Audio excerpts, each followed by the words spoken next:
evidentemente forma parte de su salud, por lo tanto no es estético. Yo tengo que ayudar a una persona que tiene un componente de problema emocional porque tenga celulitis y no hay más.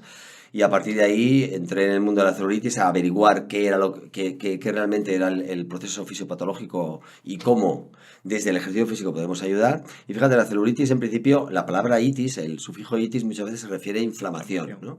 Tendinitis, inflamación de tendón, bursitis, inflamación de una bursa. Celulitis no es una inflamación de la célula. ¿De acuerdo? Es decir, mucha gente dice, bueno, eso es un exceso de grasa. No, porque hay muchas mujeres y algunos hombres, aunque está muy determinado también en mujeres, es un factor de riesgo ser mujer para tener celulitis, pero también hay en algunos hombres. Decía que es un factor de riesgo y que no es una inflamación porque tampoco es un exceso de grasa. Hay muchas mujeres en normopeso y con celulitis. No tienen un exceso de grasa y tienen celulitis. Por lo tanto, yendo un poco más allá, hay una palabreja que lo define a nivel médico que es paniculopatía hematofibroesclerótica. Esas 4 palabras que están juntas dicen cuál es el proceso. Primero se forma un panículo. ¿Sí? Un panículo de células que sí son las células adiposas que se pegan entre sí. Un panículo es como un conglomerado. Correcto, como si yo tengo migas de pan separadas y las junto. Y hago un ¿vale? mendrugo. Y hago un mendrugo, ¿vale? Eso se crea un panículo. Paniculopatía, edemato, por lo tanto se crea un edema. Hay un edema. Juntarse va a hacer que no haya una buena circulación, ni linfática, ni sanguínea, etcétera, y por lo tanto se va a crear un edema. Paniculopatía, edemato, fibro, porque ese saco, ese mendrugo, se fibrosa, se crea un saco alrededor, ¿sí? Se va creando ese saco y ese saco va creando una fibrosis alrededor. Sí, fibrosis es como una cicatriz. Sí, como una cicatriz, como vamos a llamarle un plástico fuerte y esclerótica porque ese plástico se esclerosa la piel, se esclerosa arriba y por lo tanto crea ese agujerito que le llamamos indectación, ¿no? Que es lo que también la mujer ve en la piel. Ah, lo visible. Lo visible, la indectación, el agujerito. Digamos la depresión de la piel. La depresión es que el saco está tirando hacia abajo. Okay. No solamente tira el saco hacia abajo, sino que el mendrugo este que decíamos, que son las células grasas, suben. Entonces se crean esas irregularidades. Le llaman primero piel de naranja y luego, bueno, pues de hecho la celulitis, los grados de celulitis, una de las formas de medirlo es por el número de indectaciones por centímetro cúbico. Es decir, se mira con microscopio cuántas indectaciones tienes. ¿Por qué te digo esto? Porque realmente no es un exceso de grasa, aunque pueda cursar con exceso de grasa. Es una desestructuración de una zona. Y toda esa zona, todo ese saco, se sustenta en el músculo.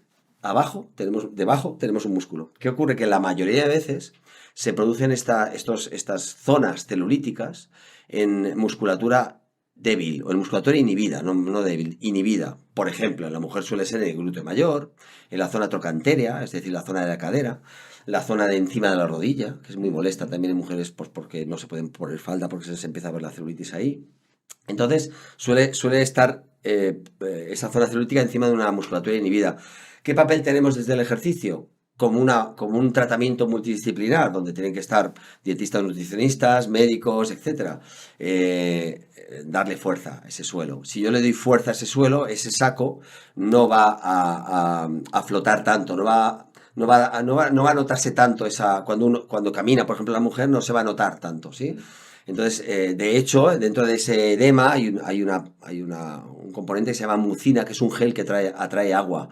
Y como gel, pues se mueve como un gel, ¿no? Si todo ese músculo lo fortaleces, esa mucina se mueve menos, ¿de acuerdo? Por lo tanto, el ejercicio lo que hace es sustentar, darle firmeza a esa zona. Pero tiene que estar tratado. Hay muchos tratamientos estéticos que son muy buenos, LPG, hay diferentes tratamientos. A nivel nutricional, omega 3, crucíferas, hay mucho que decir también. Hay que tener en cuenta que es un factor de riesgo ser mujer porque uno de los factores es el hiperestrogenismo. Por lo tanto, el hiperestrogenismo es uno de los factores que hace que aparezca la celulitis. Y hablamos de los grados, es grado 1, grado 2, grado 3. Y el grado 1 en principio prácticamente no se ve a simple vista, pero la mujer si se coge la zona sí que nota esas indectaciones. El grado 2 es que se ve a simple vista y el grado 3 duele. Es decir, cuando se toca esa zona duele. El grado 3 es más complejo, no podemos resolver, ni siquiera en equipo multidisciplinar, el grado 3. Sí que lo podemos reducir al grado 2 o incluso al grado 1, pero sí que hemos logrado unos resultados fantásticos con grados 1 e incluso con grado 2 resolverlos por completo. O sea que es un mundo donde el ejercicio, una vez más, forma parte. Y ahí, fíjate, hay una cosa que sorprende a mucha gente porque el ejercicio de impacto va mal para la celulitis. Es decir, igual que el ejercicio de impacto va muy bien para el hueso, porque crea actividad osteoblástica, porque hay una respuesta. Es decir, saltos. Claro, saltos y demás no va bien para la celulitis. ¿Por qué? Porque hay una actividad que le llamamos blástica, ¿no? Igual que es la osteoblástica en el hueso, es decir, forma hueso. Este saco que yo te decía que era una fibrosis, se fibrosa más. Claro, ese saco coge fuerza los saltos o aquellos ejercicios que tengas de impacto, coge más, se fibrosa Y más y aísla más. esclerosa más. Aísla Entonces más, tenemos sí. un problema. La persona, evidentemente, que haga impactos se encontrará mejor en general de actitud física, de cardiorrespiratorio, tendrá beneficios, pero si tu objetivo es mejorar tu celulitis, no saltes, haz otro Bueno. tipo de ejercicios. Consejo práctico que seguro que no sabe prácticamente nadie. Bueno, yo he porque tenido yo no lo sabía. mujeres con osteoporosis y celulitis y les he Claro. dicho, decide Decide que qué es lo que quieres priorizar. Si quieres priorizar tu osteopenia, pues tenemos que trabajar impactos, eso está claro, pero cuidado que el impacto te puede empeorar la celulitis, ¿no? Entonces, bueno, pues ellas deciden, o sea, al final, aunque le llamemos pacientes, realmente son clientes. El paciente es el que dice lo que quiere y tú tienes que atender a sus decisiones. muy interesante. Más de lo que pensaba que era la celulitis, Es un mundo, la verdad. es un Es un mundo. mundo.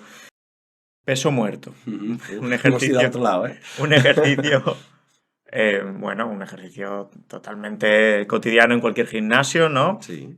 Hay, bueno, cierto sector que últimamente pues va muy en contra del peso muerto, que alude a que siempre es lesivo en cualquier circunstancia. Primero, cuéntanos los